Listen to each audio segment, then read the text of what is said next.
This video is on the zero factor property. And the zero factor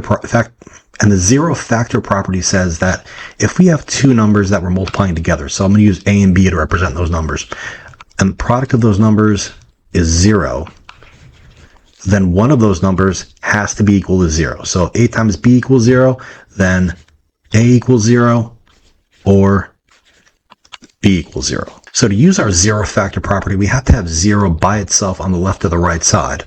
So what does this look like? Let's say we had the quantity x plus 2 times the quantity x minus 3 equals 0. Now we've got 0 isolated on one side, and we've got product of two values here in parentheses, x plus 2 and x plus 3. So this x plus 2, that's going to be our A, x minus 3, that's going to be our B, and we could use our zero factor property now.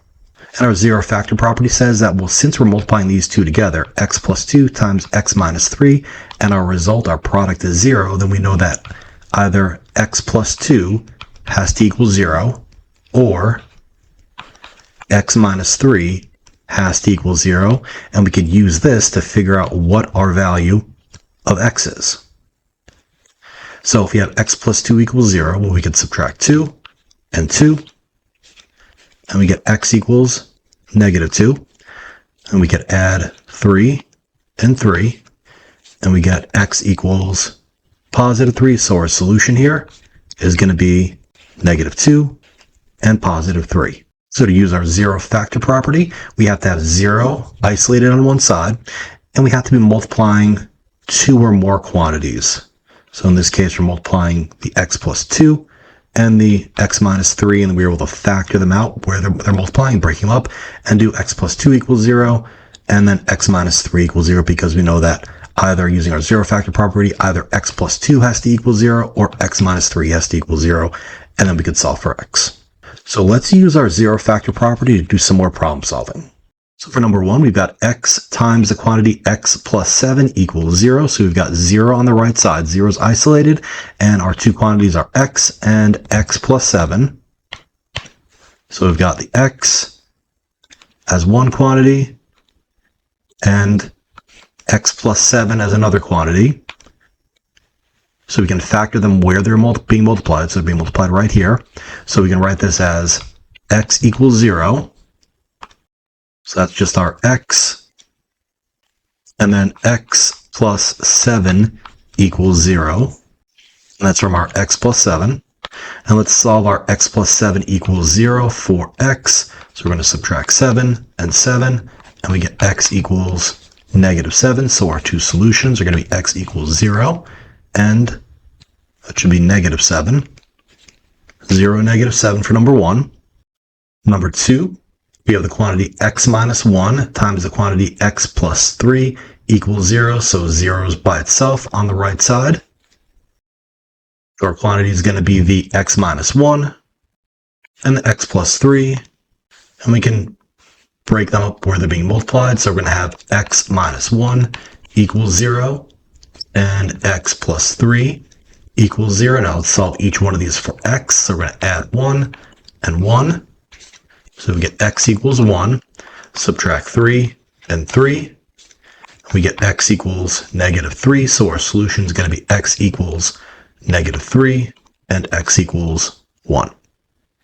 Let's do two more examples.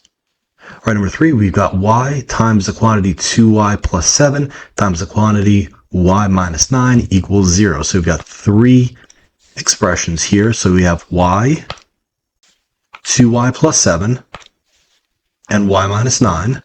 So again, we can break these up, factor these where they're being multiplied. So we can have, using our zero factor property, y equals 0, 2y plus 7 equals 0, and y minus 9 equals 0. And again, we've got 0 by itself on the right side, so we can use our zero factor property.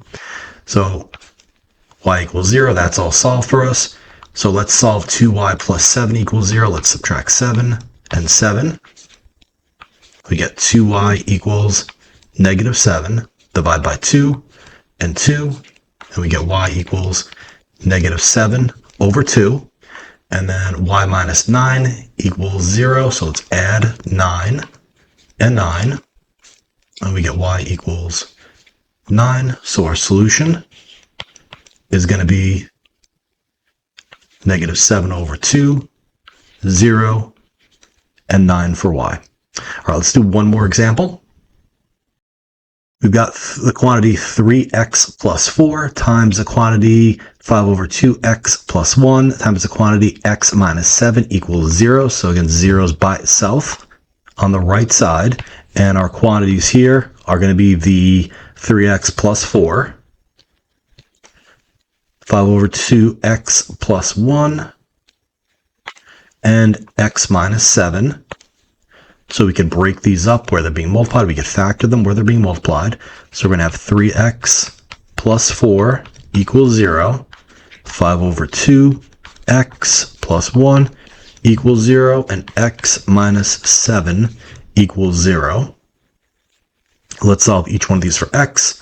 I'm going to subtract 4 and 4. I get 3x equals negative 4. Divide by 3 and 3. I get x equals negative 4 over 3. 5 over 2x plus 1 equals 0. So I'll subtract 1 and 1. Get 5 over 2. X equals negative 1. Let's divide by 5 over 2 and 5 over 2. So I get negative 1 divided by 5 over 2. I'll put that negative 1 over 1. And we know we want to change this to multiplication. So we can do negative 1 over 1 times 2 over 5. So we changed our division to multiplication, took the reciprocal of the fraction we're dividing by.